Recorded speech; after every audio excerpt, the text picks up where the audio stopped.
What I hope to do in this video is give ourselves some practice interpreting statements and writing them as mathematical expressions, possibly using parentheses. So let's get started. And for any of these statements, if you get so inspired, and I encourage you to get so inspired, pause the video and see if you can write them as mathematical expressions. So this first one says 700 minus 19 divided in half.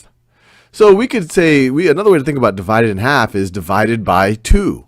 So we could write this as 709 minus 19, and we're going to do that first, so that's why I put the parentheses around it, divided by 2, or divided in half. That's one way that we could write this.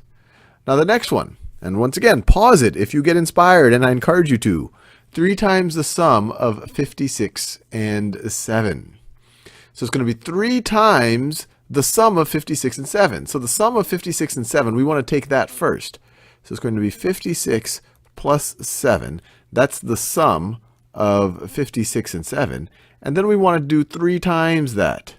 We want to do 3 times this sum. So we could write it like that. Another way we could write it, when you're dealing with parentheses, and you're going to see this more and more as you get into more and more fancy algebra, I guess you could say, but what I'm about to show you isn't so fancy, is you don't have to write the multiplication sign here. You could just write 3 and then open parentheses, 56 plus 7, 56 plus 7, and this too is 3 times the sum of 56 and 7. And you want to be very careful because you might be tempted to maybe do it without the parentheses. So you might be tempted to do something like this. 3 times 56 plus 7. But this one isn't obviously 3 times the sum of 56 and 7. In fact, the standard way to interpret this is that you would do the multiplication first. You would do 3 times 56 and then add 7, which is going to give you a different value, and you can try it out, than if you were to add the 56 and the 7 first. So to make sure that you do the 56 and the 7 first, you want to put this parentheses around it. So let's keep going. The sum of 3 times 56 and 7. So we're going to take the sum of two things. The first thing that we're going to take the sum of is 3 times 56.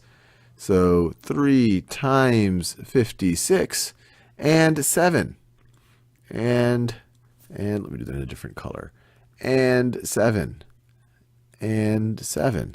So this right over here is the sum of 3 times 56 and 7. Now, it's always good to write the parentheses. It makes it a little bit cleaner, a little bit more obvious. So look, I'm going to take the 3 times 56. I'm going to do that first, and then I'm going to add 7. But based on what I just told you, the standard way, if someone were to just write 3 times 56 plus 7 plus, let me write it, 3 times 56.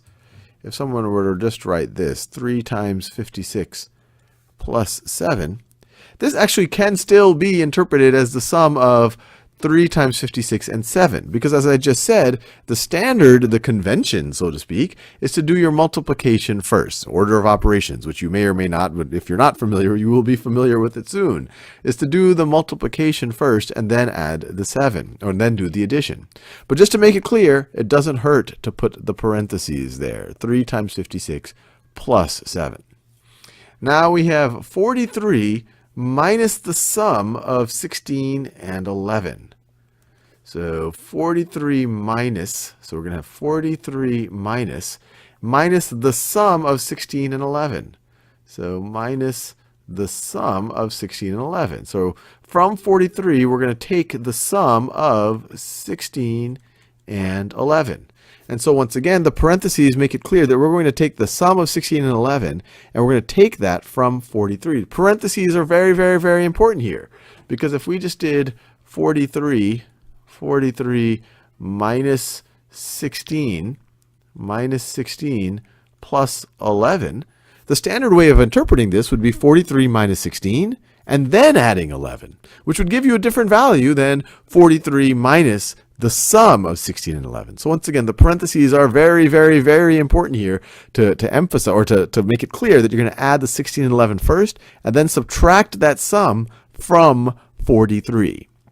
This is fun. Let's keep going. 10 times the quotient of 104 and 8.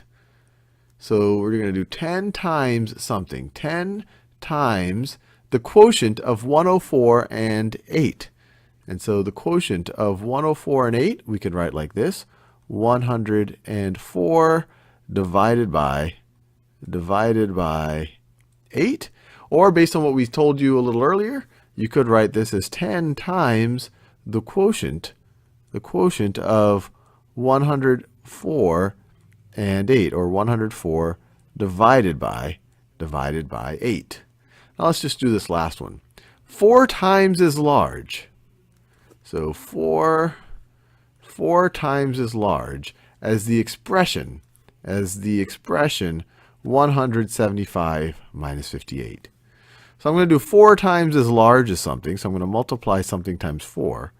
And I'm going to multiply, it's 4 times as large as the expression 175 minus 58. 175 minus 58. And once again, I could write it as 4 times as large as the expression, let me do that in that purple color, as the expression 175 minus 58. Either way. And once again, if you were to do it like this, if you didn't write the parentheses, then it wouldn't be the same thing. Because if the parentheses weren't here, then you would want to do the 4 times 175 first and then subtract the 58, which isn't what this statement is telling us.